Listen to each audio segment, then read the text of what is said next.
episode of RatG TV with your hosts, Zeus and the Wellandwingnut. And they thought I was the crazy one.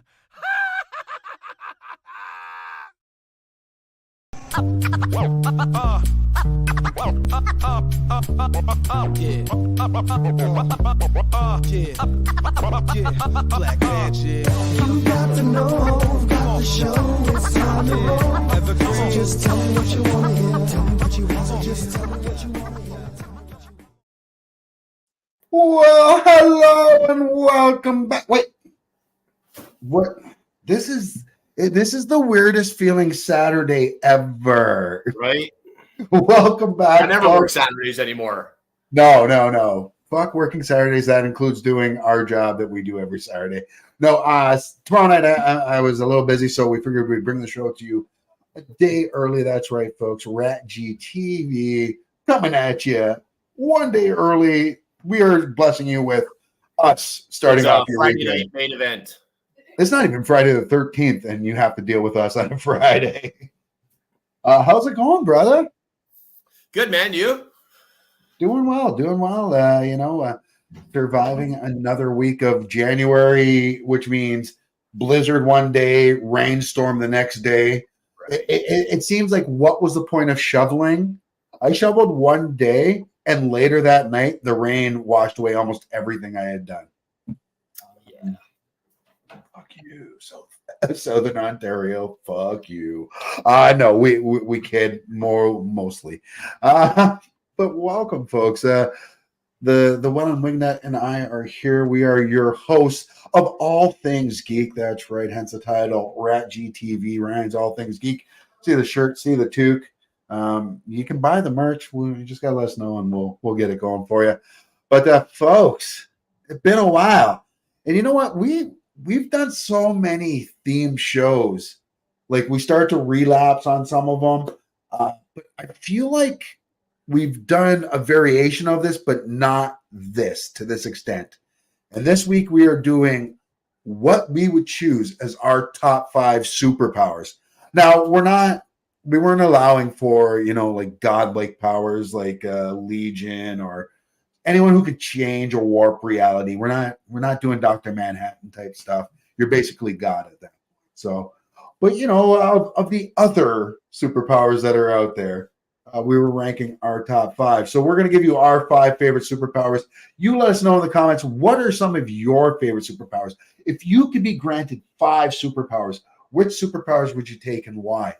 And put some thought into it, if you will. Not only that, Steve, we got Steve's 5-second movie review coming back this week.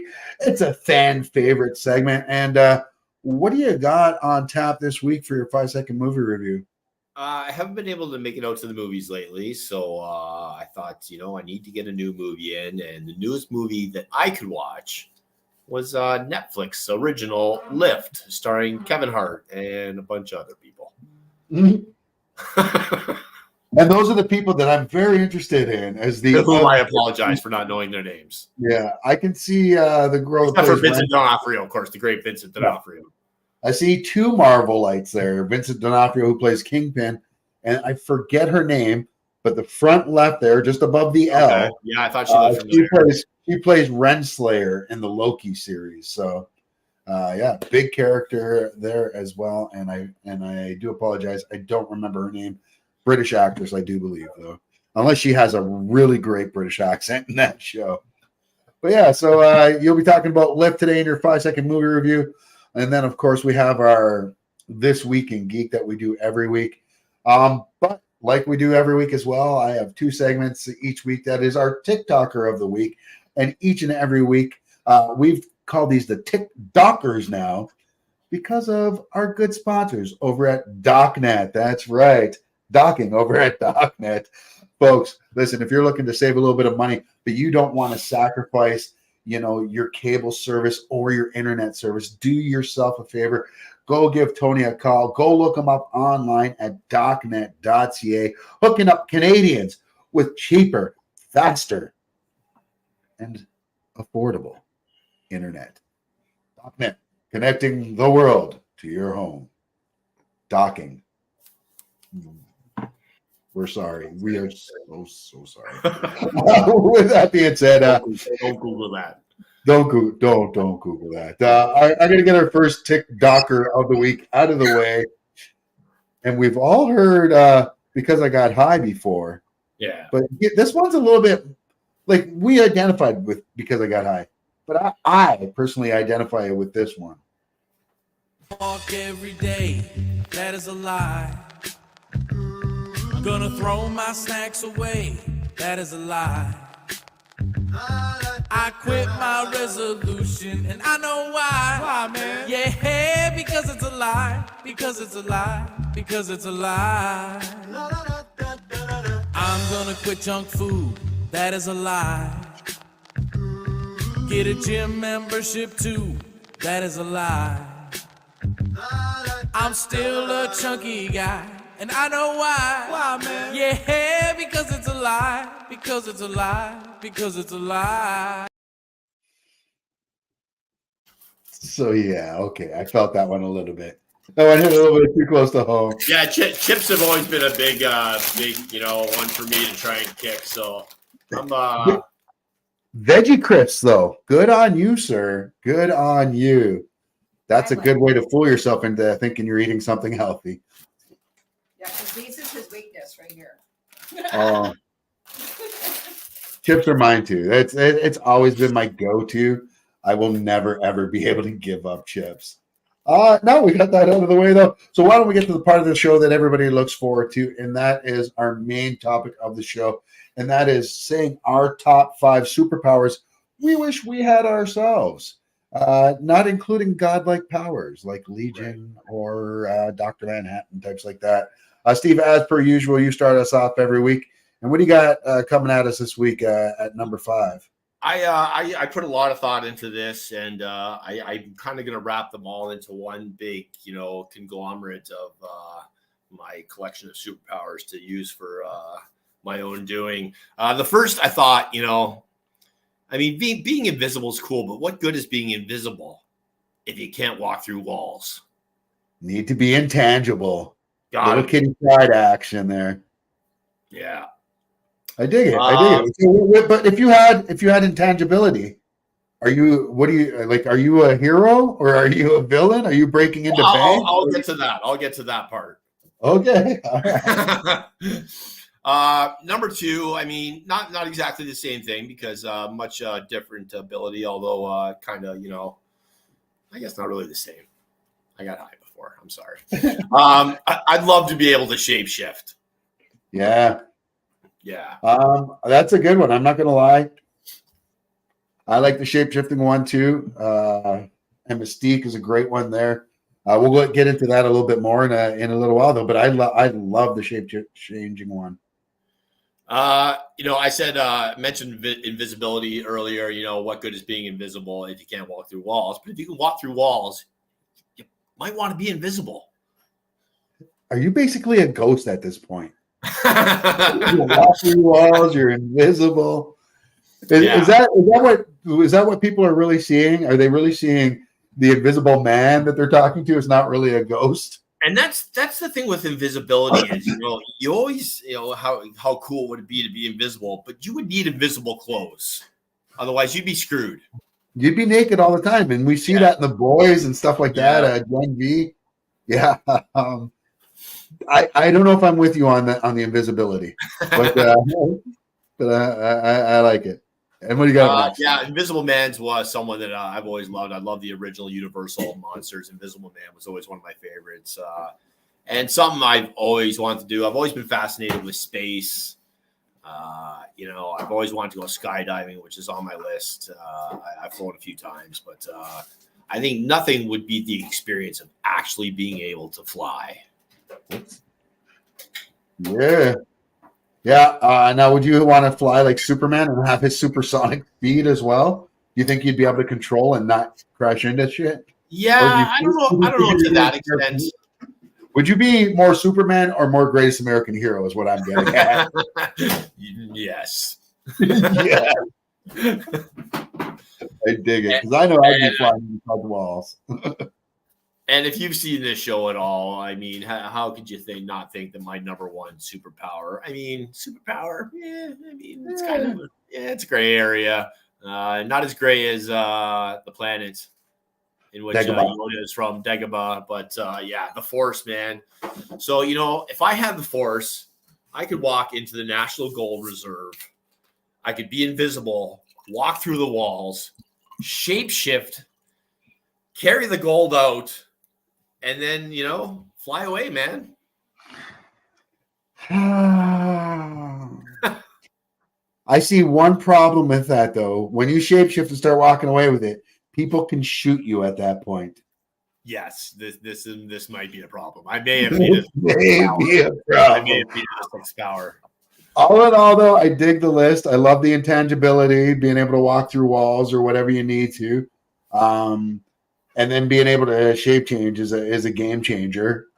Invisibility, I mean, if you want to be a criminal, that's a good one. Flight, like I said, I'd be a little bit worried about the greatest American hero thing and crashing into shit.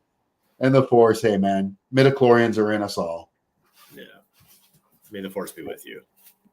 Always. Yes, may the Force be with you always. I'd be mad right now. I'm remembering that time that I had to wear your Vikings jersey for losing a bet, and I chose to wear a cheesehead along with it. So yeah, I know that. Yeah.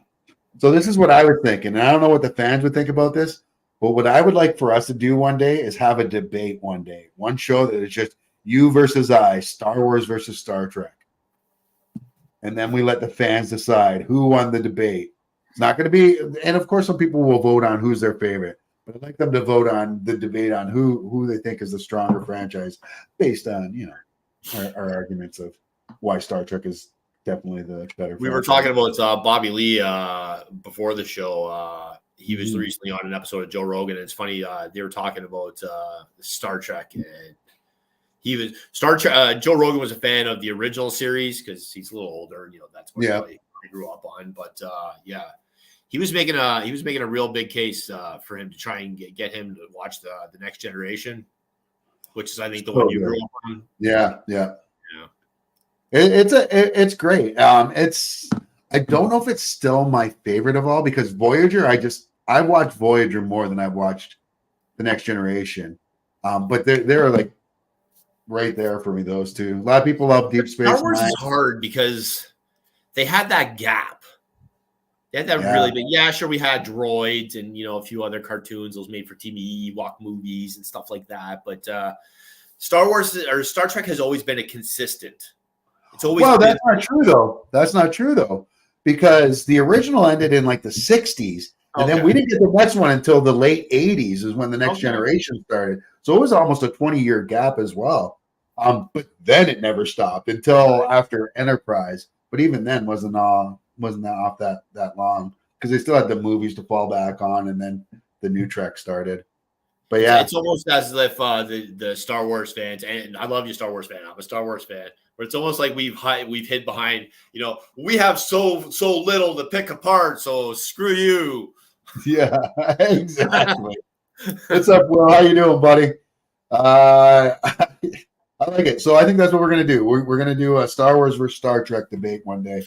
One of our upcoming shows, and we'll let you fans decide who won the debate and who. I think we may need a foursome on this one. Yeah, that's scary. Don't say that again. I may need J.M. Clark in my corner. I dig it. All right, my top 5 superpowers. There's no way to segue into that. So we're just gonna say, hey, my top 5 superpowers. Mine aren't in order. I put them in order of reasoning for why I would use them all. So number 1 power I'm going to use comes from a lot of these are X-Men characters. I'm sorry. This is my son's mug, by the way. Keep Austin weird. Texas, Steve, your son. Which one? Steve Austin, Texas, Austin Butler. Speaking of Austin Butler, he just hired a dialect coach to get rid of his Elvis accent that he got from doing the Elvis movie. Wow. Anyways, that didn't make our news this week, so I figured I'd throw it out there. Number one on my list is a character that you may know from watch. Did you watch X-Men Days? Not Days of Future Past, but the Next Class, where that was the first one with Michael Fassbender and Charles McAvoy. Remember they had the black guy who Kevin Bacon put a bomb inside his mouth basically and blew him up from the inside and turned to rock. This guy? Okay, yeah. That's Darwin. Darwin in the comic books cannot be killed. That would never have worked on him. Darwin's superpower or mutant power is that he evolves in every situation. Anything you throw at him, his body will automatically. You throw him in the water, he'll grow gills. You throw him in outer space, his lungs will compensate somehow. You throw him out of an airplane, he'll grow wings, or he'll grow super hard so that the impact won't hurt him. So that is my first one. Is no matter what, I can adapt to anything. But there's a problem with adapting because look at him. He started off as a black dude, and then that's how he's evolved into that kind of gray man thing. Because of that is a problem, though. So my second power would take care of that, and I went with the same person you went with, and that's Raven Darkholme herself, Mystique. Now I'm going to give you a little bit of a side note here that a lot of people don't know about. So Mystique is Nightcrawler's mom in the comic books, but we always thought it was her and Azuriel, this red-looking Nightcrawler dude. But it's actually her and her girlfriend, Irene Adler. And Mystique's shape-changing ability is so good that she can change it down to the DNA so much that she grew a penis for when they had sex because she wanted to have a kid and also grew sperm. And that's how Nightcrawler was conceived by two ladies, Mystique and Irene Adler. That has nothing to do with why I want the power. But oh, wow, it really could put a new meaning into go fucking yourself. But yeah, so there you go. Just to compensate for my evolution, if I get rocks or something grow out of me, I'd be able to change it so I could look like my normal Denzel Washington looking self. 1980s Denzel. Shut up. I was going to go with 2080. I hate you. Up next, another X-Men, if you're noticing a little pattern here. The golden boy, if you will, that is Elixir. The reason why I pick Elixir has the superpower of being able to heal himself or anybody from almost any wound. But his powers have evolved, and not only can he bring you back to life, but now he can infect you and take your life away. Not that I would ever use that, but I would. Although, I mean, if I ran into some really bad dudes, like that visited Epstein Island or something, maybe I would bring them to the brink of death and then heal them. You should make a list. And check it twice. Yeah, I think there's one out there. It's out there. And you know what? I wouldn't need a list, though, if I had my next power. And that is having the power of telepathy and being able to, read people's minds. I don't know that that's actually the superpower that people really want, though. Like, it sounds like a good idea at the time to be able to read people's minds, but I would want to be able to turn that on and off because there's going to be a lot of things I don't want to know. So yeah, I already I have enough trauma from my children having no filters in their teen years and the shit they would say to me. But yeah, but if you can control people, and then just to calm them down and give peace a chance. That's right. That would be my next power. And then I thought about, there's a few things. I thought about the flying thing, but the Greatest American Hero thing scares me. Same thing with if I have the powers of the Flash. Like, if it's great to be able to have that speed, but do I have the thought process? Is my mind running as fast as well? So that if I'm running and then I'm going so fast that someone's in my way, I can still move split second out of the way? Or am I just going to be pulling A train? Exactly. Am I going to be pulling A train all the time? So I'm like, I can't do either one of those. I don't want to take the chance. I thought about super strength like Superman, but one thing nobody ever talks about in comic books, you have to figure out how to control that strength. You know how many people you're going to accidentally kill just by sneezing or being like, oh shit, so I'm sorry, I just knocked your head off. Right? So I'm like, can't do that. So I want to be able to traverse very far and still be able to get out of situations if I don't want to be there or go to places really quickly. So I went with Nightcrawler's teleportation. And I specifically said Nightcrawlers because this isn't like Star Trek where they just like deconstruct you molecule by molecule and then put you back together. So you basically die and just reborn as a clone. This is going into another dimension and coming back into another spot in your dimension. So that's it. I would Nightcrawler that shit. I have elixir in my pantry that will turn you into a superhero. Facebook user. It will turn you into a superhero. What's that guy's name that just pukes? Puke. Yeah. Yeah. Was it tequila? No, it's one of those traveling home remedies from like the 1890s. Oh, like cod liver oil shit? Yeah, it'll take worse. Paint off, it'll My dad makes it. Takes 2 days. You lube your car with it. It's a whole process, but it works. You got some third world demon in you, it gets it Oh, right I'm out. sure. No, yeah. I mean, we love the third world, so disregard the comments you're hearing right now. Steve's afraid of it. It works great.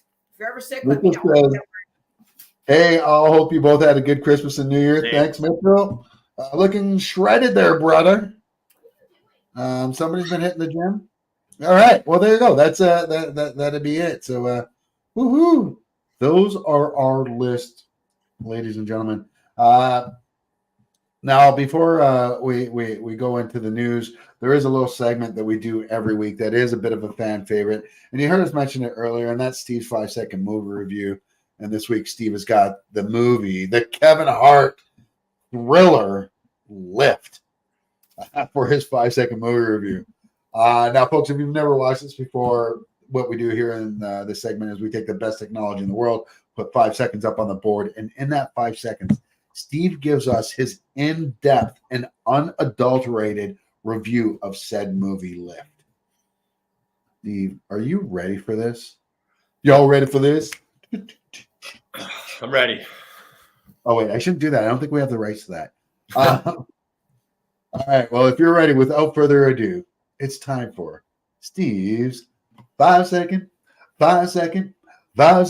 movie review by Steve. It's weird that Jazz Hands stuck. Like, out of everything, Jazz Hands just stuck. I thought that was the one thing you wouldn't keep doing with me, but we tried to get Paul Abdul to do the choreography for this, but sadly, we got Madonna instead. Yeah, she's not returning our calls. Sorry, the lizard. At a retirement. All right, so Steve, we have got Steve's 5-second movie review with the movie Lift from Kevin Hart. Steve, what can you tell us about this movie before you give us the review?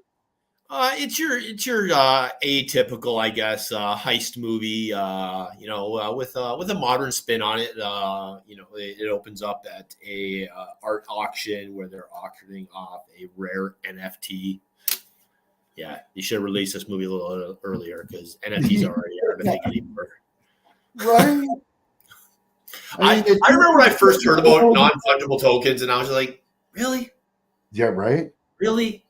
And I loved it. And it was like, so they're basically pictures, like JPEGs, that anyone could just copy from the internet, and then they own it too. But somehow you're trying to tell people that only they own it? That's a fucked up fucking. I mean, I got some swamp water or swamp water. I also have some swamp water too, anyone that's looking. All right. You know what? Steve, let's get the technology out if you're ready. I'm going to put 5 seconds on the board. Sir, are you ready? I am ready. All right. 5 seconds are up on the board.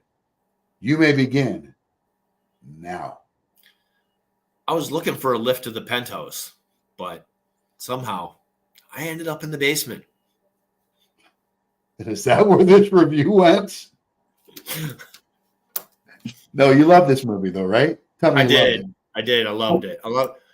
I did. No, seriously. I love Kevin Hart, and most comedies I can appreciate. I've never really been a fan of his stand up, but I usually like him in movies, and he seems like a really good guy. But this movie, despite the star power of Mr. Vincent D'Onofrio and others, it just ended up being a very poor, nonstop action heist wannabe movie, and it just didn't hit the marks for me.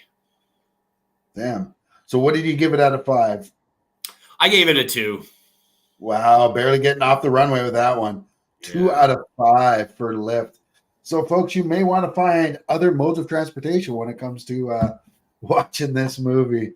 Lyft getting a 2 out of 5 from the Stever. Let's never do that again. Yeah, that sounds like something from Letterkenny. You're right, the Stever. All right, Lambert. Lambie. Yeah, what? We never really called it just Lambert. There was never like a Lamsey or a Lammer. Yeah, there was a few. There was Lamb Brews, as in alcoholic beverages, brews. Yeah. And it's funny, there was a story. So there's a group of my friends that called me Lamb Brews or Brutes. And somehow it transformed into Brutes. And the guy that lived next door, I used to hang out at their place. One day he's talking to me. He's like, Hey, Bruce. He's like, your name's Bruce, right? I'm like, Bruce? I'm like, no. He's like, everybody's always calling you Bruce. I'm like, no, Brutes, as in Lamb Brutes, Lamb Brews. That's brutal. That's Brutes, buddy. Brutes. Love Brutes. Love Brutes. I can thank our friend Jeffrey Baltich for that one. Lamb Brews. Bolly. Well, there you go. Actually, I got a picture of Bolly right here. Anyone who hasn't seen him, this is our friend that we're talking about. Sorry, Jeff. Yeah. We love you, but no, we're not. Bolly's great. All right. Well, there you go. So, folks, 2 out of 5. Not a horrible score, but that's a watch at your own discretion, viewer discretion. That's I made it to the end. Yeah, unlike Facebook user. Right. Yeah. Who didn't make it to the end of the opening credits by the sounds of it. All right. Well, moving on. It's a good time for us just to mention before we get to the end of the show or get into the news of things. As we talked about earlier, we do have a sponsor for this show. This is over our good folks over at DocNet. If you're in Canada, specifically if you're in Ontario and you're looking to save some money on your internet, but you don't want to sacrifice the service that you're getting with the good folks, do yourself a favor. Go over to docnet.ca. You see the picture up there on the screen. Go there. Tell them that RatG TV sent you and have DocNet connect your home to the world. And with that, folks, we have one more TikToker of the night. And we're Gen X and we're unapologetic about it. You know, the one thing about being Gen X, though, is everyone says we're the forgotten generation or we're the generation no one messes with. I wouldn't say no one messes with us. I just think they ignore us. And I think that's kind of exemplified here. And we do not work past 5 p.m. We're Gen X. Of course, we're millennials. We diagnose every single person we've ever met with at least 2 mental illnesses. We're Gen X. Of course. We are light skinned. We like tank tops. We're Gen X. Of course, our parents. We're Gen Z, and we use all of our PTO. We're Gen X. The reason we're millennials, but first, coffee. We're Gen X. So when we're Gen Z, and we job hop every 2 years. We're millennials. We talk about our pets like they're our children. And our children like they're our pets. We're Gen X. The reason our parents lost. We're Gen Z, and millennials give us the ick. We're millennials. Everyone's a narcissist except for us. We are light skinned. We like Instagram likes. We're millennials. We're gentle parents, except for when it's inconvenient. We're millennials. We talk about our feelings to death because we're better than you. We're Gen X.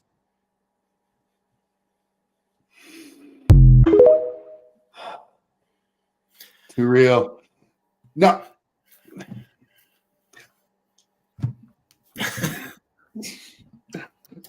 We have a winner. We've got a winner. No, that's just it. We just don't give a fuck. You know what I love about Gen Z? I find Gen Z is us. I find like they're like, we don't give a fuck. And they are like, I work with a lot of Gen Z guys at the hotel, and you want to talk about saying like racist jokes and inappropriate and get you canceled. Like that's that generation. They're Don Rickles. They're the Don Rickles generation. Yeah. And I'm all for it. I'm all for it. Not the racism. I'm just happy with. Look, I love just poking fun, and as long as you're not hurting anyone and you're not saying anything mean or hateful, and that where you draw that line, well, okay, that may vary from person to person. That being said, why don't we do a little bit of news? Like I like news. Do you like news? I like turtles.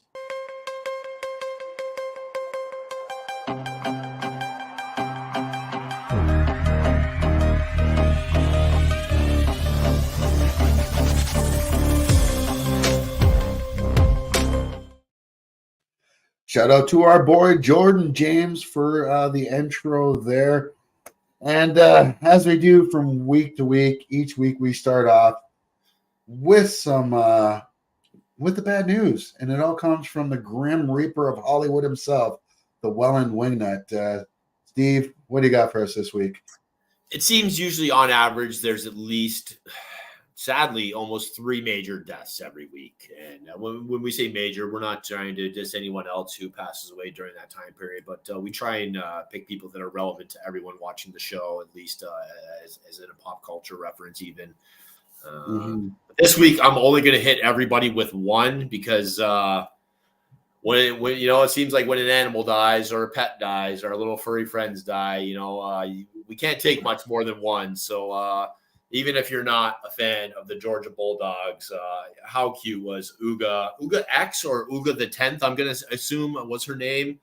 And also known as Q to the fans and her family. She was 10 years old, passed away in her sleep. 91-19 was the record of the Bulldogs in the 8th season. She was involved with the program, the most successful and decorated mascot in the school's program. Who's a good girl? Who's a good girl? Oh, yeah, that's sad to see. I mean, yeah, the Bulldogs had a decent season this year, too. I mean, they did. Not Michigan Wolverines good, but I mean, they lost one game at the end, and all of a sudden they're like, hey, you're out. Yeah. Well, hey, and then there's some teams like the Wolverines that didn't lose any. As long as there's no undefeated team that doesn't make it, you know, then it seems fair. Yeah. Hey, man, I'm over it. Luke Top says, good evening. What's up, Lukey? Long time no see. Good evening, guys. I'm sick. Been a while. Happy New Year. Blumhouse still rules. Buddy, Blumhouse does still rule. And I just saw, who is it? Some big name actor. And I can't remember off the top of my head, but some big name actor just signed a deal with Blumhouse. And I'm trying to look it up now. But I can't remember. I saw it and I immediately thought of you, Luke. I'm not even joking. But to be honest, anytime we think of Blumhouse, we think of you. Same thing as anytime we think of our boy Clanny. We always think of you. We showed Clanny and Luke showed up. That's true. Wow. It's like saying like Bloody Mary like 3 times in the mirror. Anyways, moving on from bad news to some good news, at least for me. I love me some Bad Batch. I love Star Wars, and Bad Batch season 3 trailer drop. And excuse me, they dropped the dates for all the upcoming episodes as well. The trailer looks good, and what I love about these cartoons like Clone Wars, Rebels, and now Bad Batch is they fix so many mistakes. So the shit that I can watch the prequels now and not hate them because now I have backstory to everything. Or, Filoni came along and added story to kind of flesh out some of the, why did they do that? Or, why does he hate sand so much? But Bad Batch is doing the same and setting up and going to let us know basically or see how it was put in motion for Emperor Palpatine coming back in the sequel trilogies. So I'm excited for that. We know Filoni's working on a big movie that Jon Favreau is going to be directing, which is going to have Grogu and the Mandalorian in it. So, yeah, man, keep mind Disney. What you got? I saw the weird. Oh no, wrong story. This wasn't the weirdest thing I saw this week. I mean, he's had such a celebrated career. Sir Anthony Hopkins is working on his autobiography, and in concert, her wife is also working on a documentary about his life that will be out possibly later this year or early 2025. All right, quickly. Favorite Anthony Hopkins role? Ooh. It's got to be the Elector, right? Yeah, it's hard not to say Silence of the Lambs for sure. And me and Steve talk about this on Two Severed Heads a lot. Whenever it comes up, we both really liked the last Wolfman movie with Sir Anthony Hopkins and Benicio del Toro. It didn't. Yeah. It took a lot of crap, and I thought it was really good. Yeah. Yeah, I thought it was all right. I thought it did well, actually.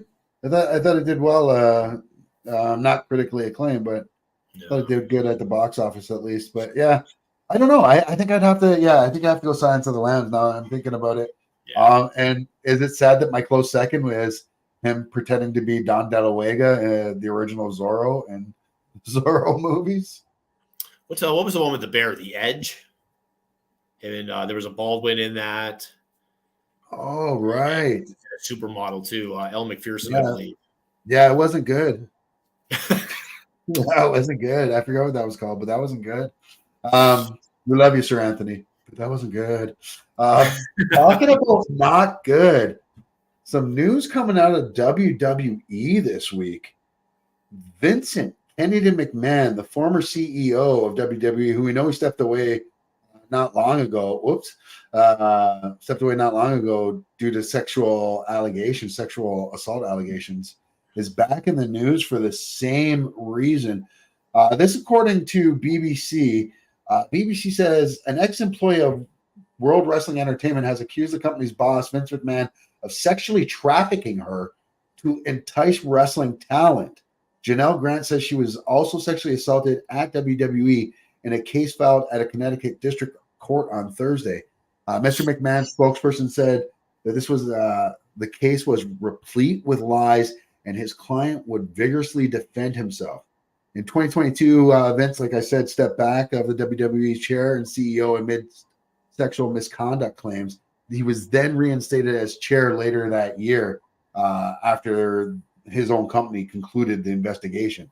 His own company. This is before TKO took over. WWE is the world's largest and best known wrestling company. We'll talk about that. Actually, I guess we can talk about it now. Last week they signed a deal with Netflix, and this is big, dude. Wow! After 31 years being on broadcast television, they're going to streaming service, and I think it was $50 million. I don't have the numbers in front of me, but if I'm remembering correctly, it was $50 million for 10 years. Wow! But Vince has been accused of some very heavy sexual trafficking, and this isn't the only person coming forward now. And TKO, let me find they had a comment as well, basically saying that this all happened before they came in contact. Here it is. While this matter predates our TKO executive team's tenure at the company, we take Miss Grant's horrific allegations very seriously and are addressing this matter internally, for whatever that means. But yeah, man. Billionaires, man. Yeah. That one at least. I mean, what do you even say? The only good news coming out of TKO this week was Dwayne Johnson was named to their directors board. So now he's a boss of both UFC and WWE. So now he's Vince McMahon's boss. Right. Mm-hmm. That's awesome. Hey, he's royalty. Yeah, someone who is, I guess, Hollywood royalty by now. Yeah, she's been in the game long enough. Recently appeared on The Tonight Show last Wednesday. Jodie Foster said that she was offered the role of Princess Leia and turned it down to do a Disney movie. Yeah, she said she didn't turn it down to do a Disney movie. She was contracted to do that Disney movie. Right. Yeah. So she couldn't get out of it. But it would have been so weird because she was 13 at the time. Yeah, she said so for sure. And it would have had to change the whole story because we can't have Han Solo in his mid-20s making out with a 13-year-old Princess Leia. This is true. Or them falling in love. Or maybe they do later, like because Anakin and Padme, like that was creepy. Like let's not lie, that was messed up. So maybe we need to start looking at George a little closer.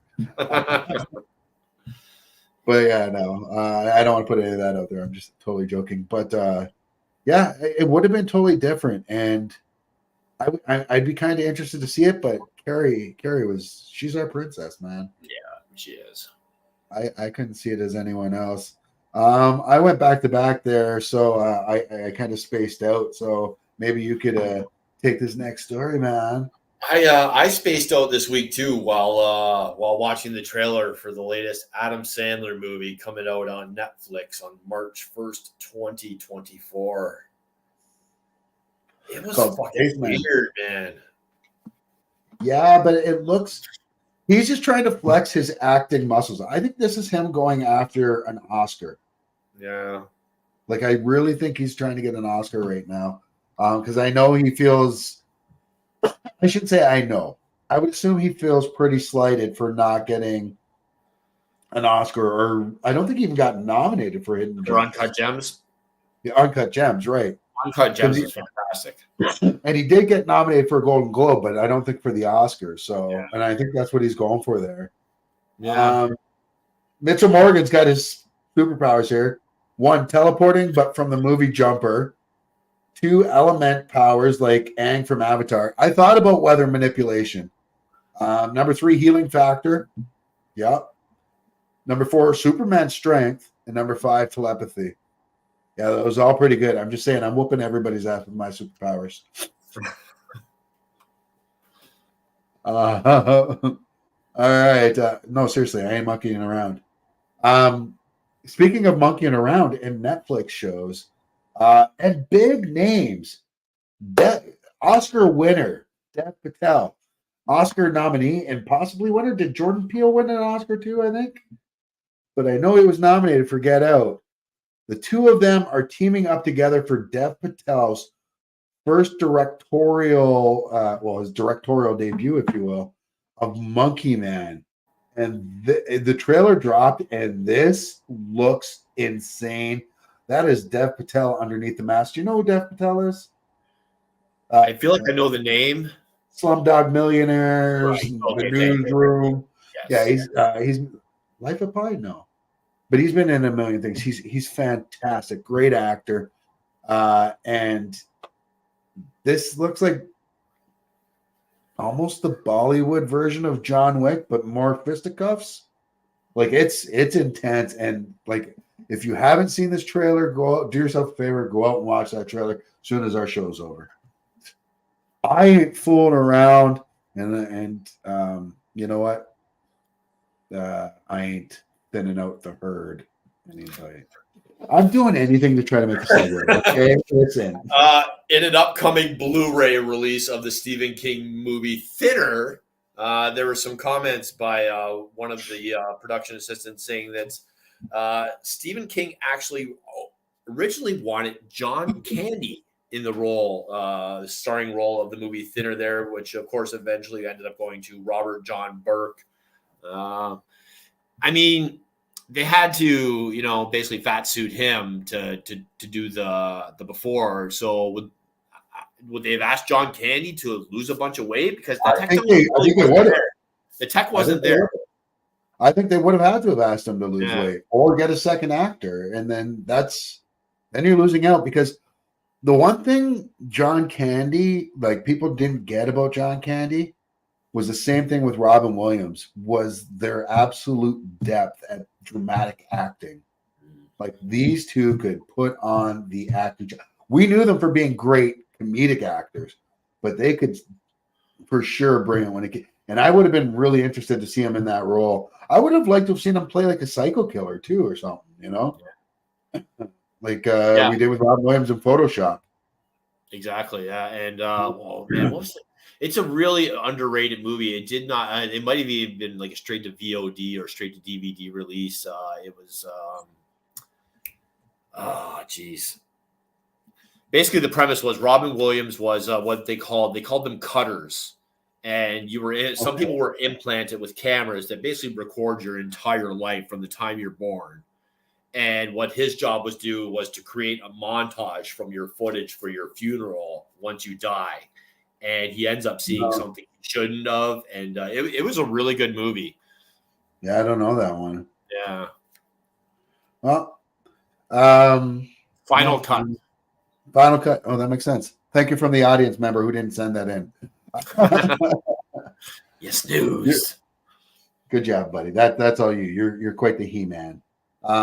See, that's a good segue because we are going to be talking. Do you remember the Dolph Lundgren Masters of the Universe movie? Yes, it gave us Courtney Cox and Robert Duncan McNeil, who was in Star Trek Voyager's Lieutenant Paris. Frank Langella as Skeletor was fucking. I'm not going to say anything bad about this movie because Dolph Lundgren is going to be at Niagara Falls Comic Con this June, and I don't. Dolph was a great He-Man, though. He was a great He-Man. He was. I'm not even joking. The movie, you know what made me mad as a kid? The script was bad. Yeah, and you know what made me mad about that as a kid was not having Orko, and then replacing Orko with Gwildor, who is basically just Orko. You know, it was your little magic-y kind of guy, except for he was more tech guy, who was comic relief, just like Orko. Well, I'm watching the newest season of Kevin Smith's Masters of the Universe. Third season's out now on Netflix. It's a continuation of our He-Man. Like it takes place, like it picks up right after our He-Man ends in the 80s. So they've got all that stuff going on. They actually added Gwildor this season to the show. I don't have a picture of him, but this is from the toy that's out there. And that's a toy of Orko. Now, nice. Remember we had the Orko toy and took its hat off, and it was just a black head with the eyes and the scarf, and that was it? Yeah. Get ready for some nightmare fuel. Oh, God. This is Orko. No. I mean, it's not horrible. It's not. But part of the mystery of Orko was what was great about him. Was not knowing. And like Jawa. I was right. Cute. Do you think a Jawa looks like this? I think it does. I really do. Oh my God, Jawas. The one thing that's missing from Dune is Jawas. Like they would survive so well out in those desert planets. They would. They would be mining that spice for sure. Get the spice. No, they control the spice. Sorry. Yeah, and they would sell it for cheap. Yeah. To Timothy Oliphant. Or the runtime for Dune 2 has been released. Yep. Bring your pillows. I'm sorry. 2 hours, 35 minutes, March 1st, 2024. I still haven't watched the first one. I know I saw the originals probably back in the 80s, but it's just. I watched the original back in the 80s and found it extremely boring back in the 80s. Then when I watched it again with my grandfather on Laserdisc in like the late 80s, still boring. So never watched it again. Then watch the new one. And great cinematics and everything. Yep. More action. There's more action, but it's a lot of talk and a lot of politics. The thing with Dune that I find, and I know people love it, and we're not shitting on it. This is just our own opinion, and this is my opinion. Way more sand. Thank you. It's so much politics, yo. It's so much politics. And then like I said, through and it was 235 was part one. I think this one's actually 240 something. I read was the run time on this one. Yeah, I that's I'm gonna need some different type of spice to keep me awake that long. And I need some Welland spice. You have to get some smelling salts like the hockey players use. Oh, see, I was thinking the other smelling salt that Welland would use. Totally joking. They say when you go blind, though, your other senses enhance. I wonder if smelling salt does more to you if you're blind. Does it fuck you up? That's a question for Daredevil. We've talked about Daredevil quite a bit, and the Daredevil Reborn series for Netflix that is an 18 episode run that originally had nothing. They said was their own take. It just had the same actor, and it was going to be missing Foggy and Karen Page that we see on the sides there. Well, they scrapped the original, even though they had filmed almost half the first season. Scrapped it, started again from the beginning, brought back Foggy and Karen. Those actors are back. Is Eric Stoltz in this? No. And this is now going to be considered. This is basically season 4 of the Netflix Daredevil. It's all canon now. They brought everyone back. Bullseye's coming back as well. So, yeah, man, the final pieces are there. The only one that's been recast has been the lady that played Kingpin's wife. But I think a lot of that's probably scheduling problem. I would assume. Yeah. So yeah, I'm digging it. It's if you're a comic book fan like I am, it's a wonderful life. Yeah, and I mean, in Hollywood today, we remake everything.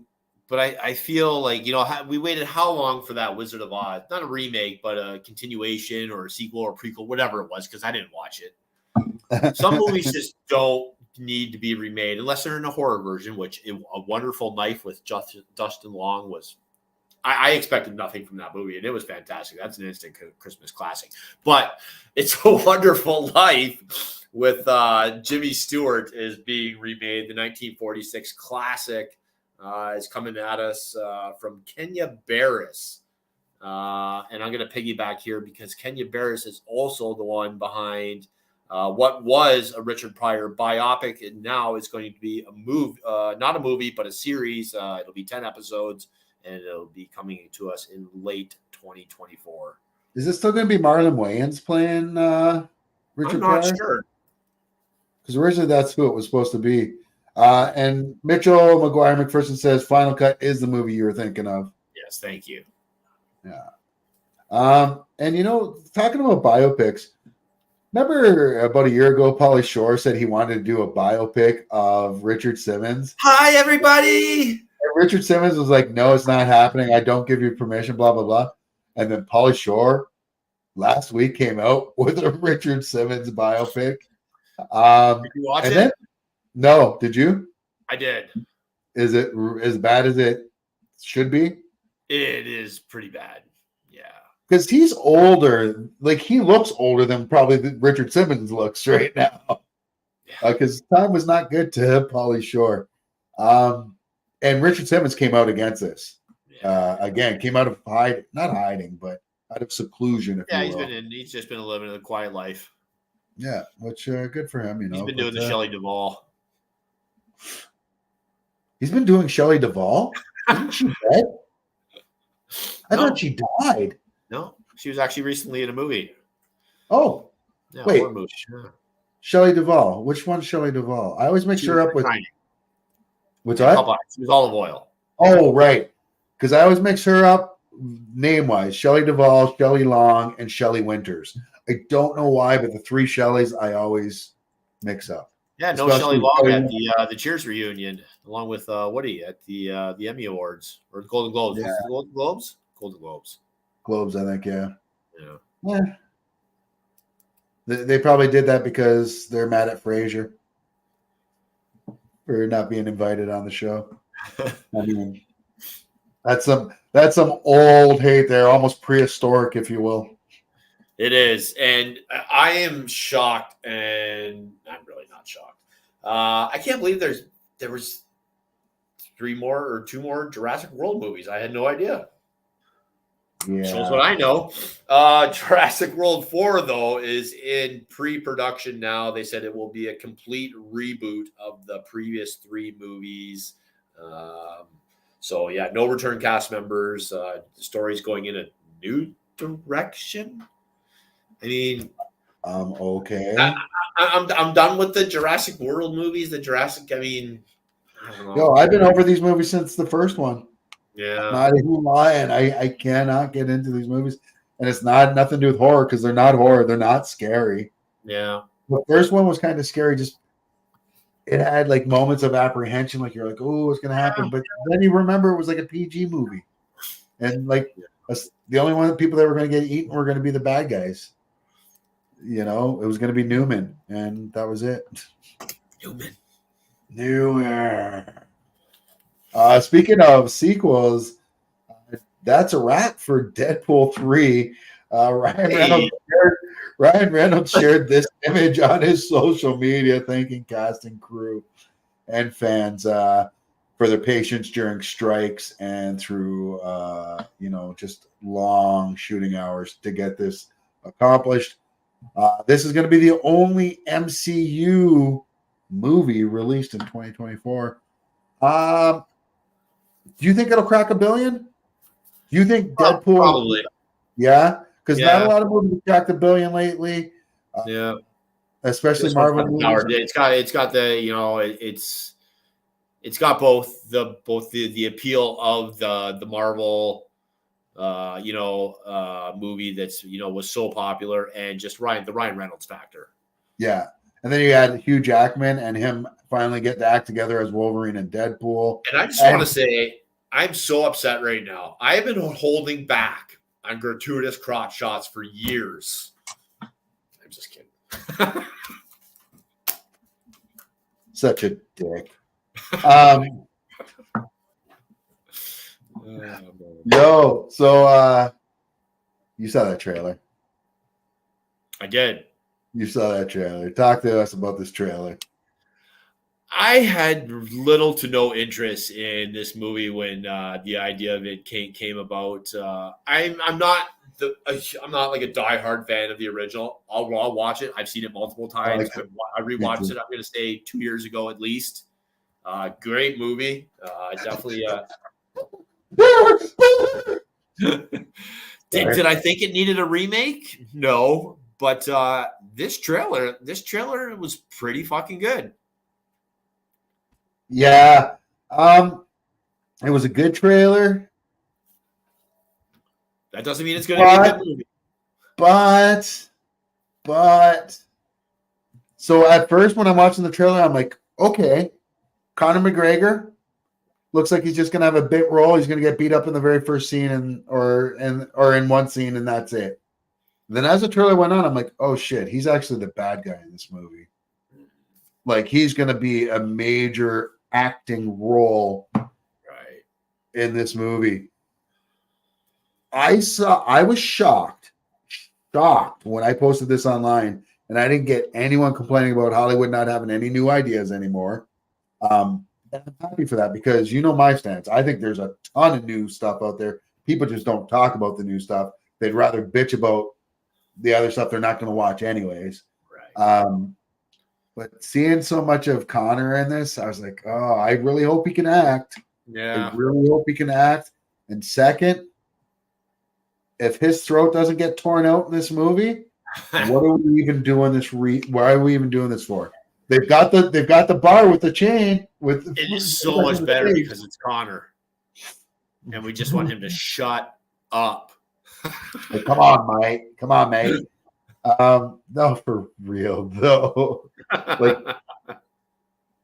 and we say that only serious if we never ever meet him.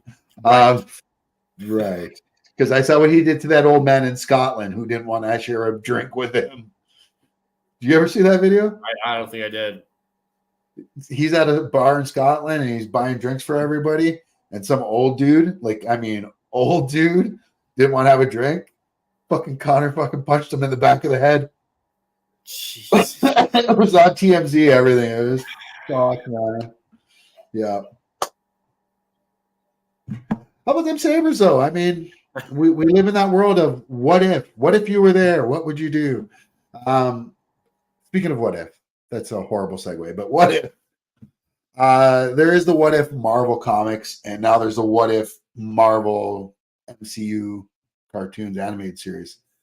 Well, Disney owns Star Wars as well, and darn it, I think that might be a good idea. Now, this isn't concrete yet, but there are a lot of rumors coming out that Star Wars is working on an animated series of their own titled What If.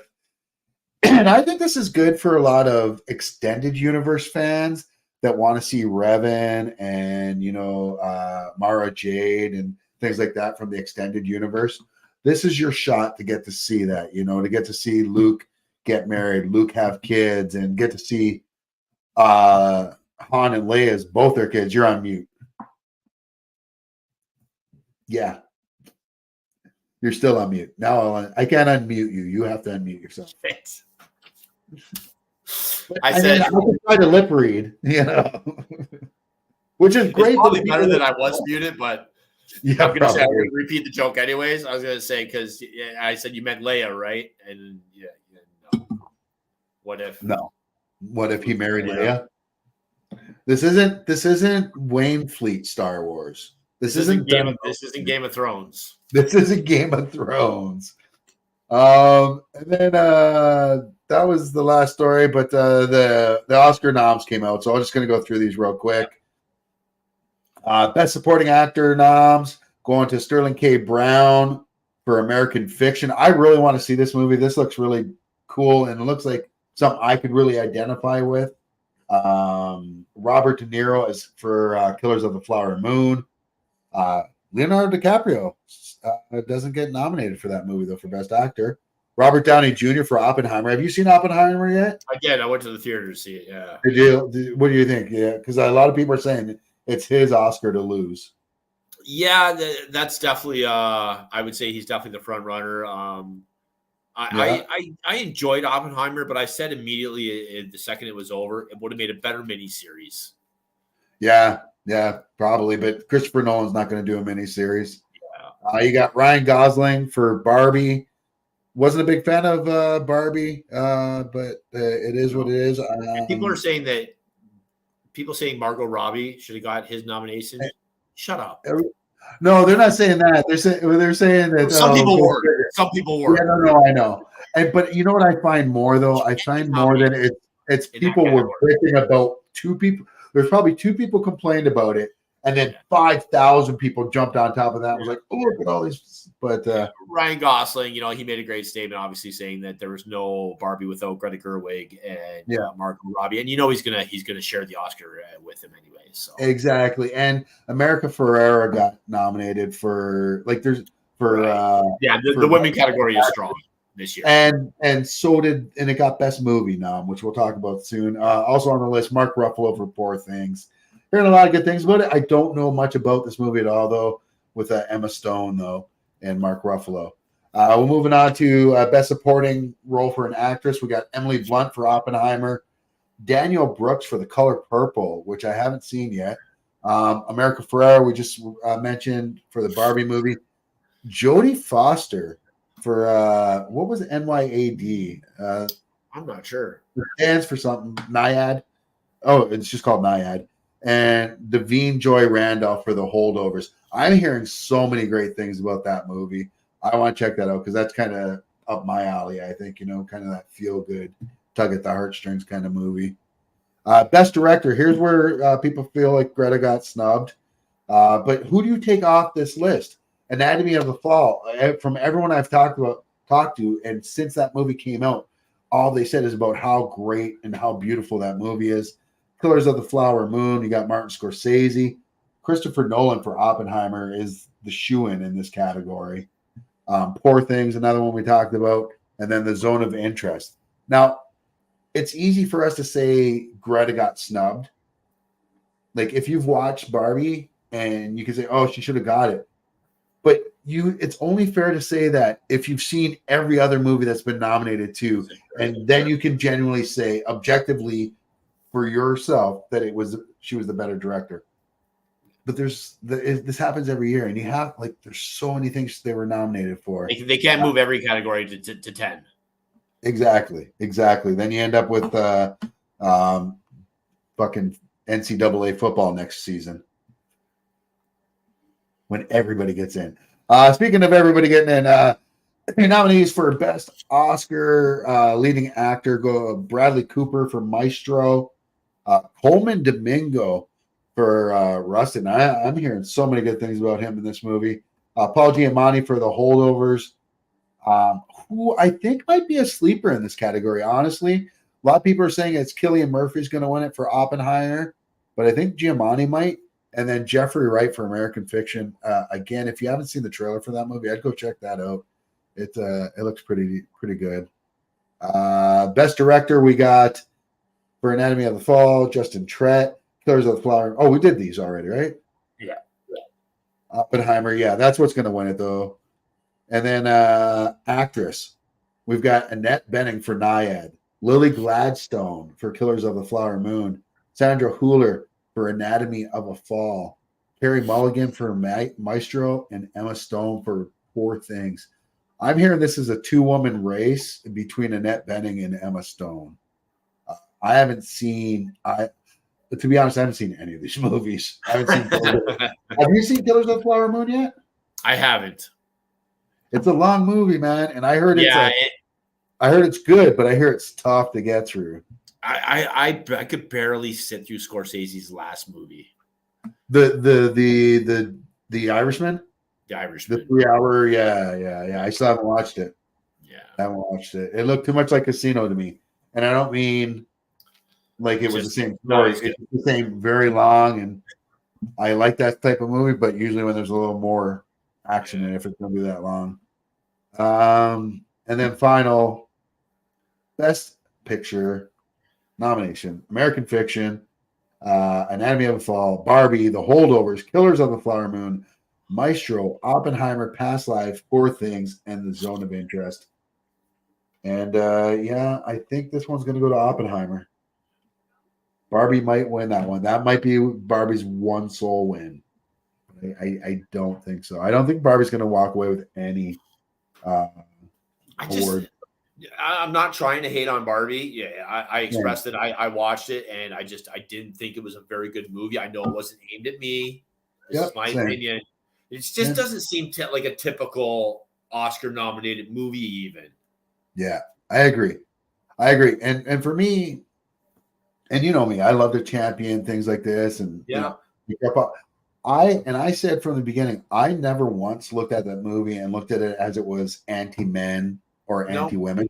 No. Because when I watched it, because I love Bill Maher, but Bill Maher goes off on this saying how, it's against the men this, and when you go to the real world, we talked about this. I didn't get that either. Yeah, they do that, but also in the Barbie world, it's the complete opposite, where the men are objectified and the women are in power. So I'm like, they did it from both sides, and America Ferrera's character was so good because she was showing the absurdity of both sides.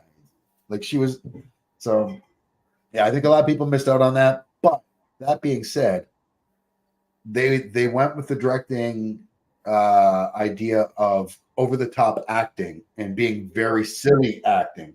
And to me, that just, me, I don't like white chicks. I don't like the movie White Chicks. I don't like a lot of Will Ferrell movies. I don't like Jim Carrey movies. I don't like the silly type of humor. That's not my thing. And I found that this movie really did that. Like they had a good message, but they went too hard on go big with the bad acting in this. And it's just not for me. That's what really took me out of it. So je ne sais pas. We wish them all luck, though. We do. If they all could win, we'd say, what's the point of even having this? Like Jerry Seinfeld's speech on how award shows are stupid while accepting an award. Oh, I was just going to say I've never seen that, but That sounds about right. It is hilarious. He does about a 10-minute rant on how awards are stupid while accepting an award. That's amazing. That sounds like something that Ricky Gervais would do. It was totally Ricky Gervais-ish. Yes. And they're good friends, eh? Have you ever watched their little comedian roundtable thing they do with Gervais, Seinfeld, Chappelle? I forget who else was in that room, though. Louis C.K. was in there, and it was right after he got canceled. Yeah. So, yeah, man. And that's about it. I think we got everybody. Dominic earlier said we're Gen X. We get the same attention as we did from our parents as latchkey kids. Right. That's why we don't bitch about it. We're just like, man, it is what it is. And with that, folks, it is what it is from here. For the Wellandwingnut. And for myself, Zeus.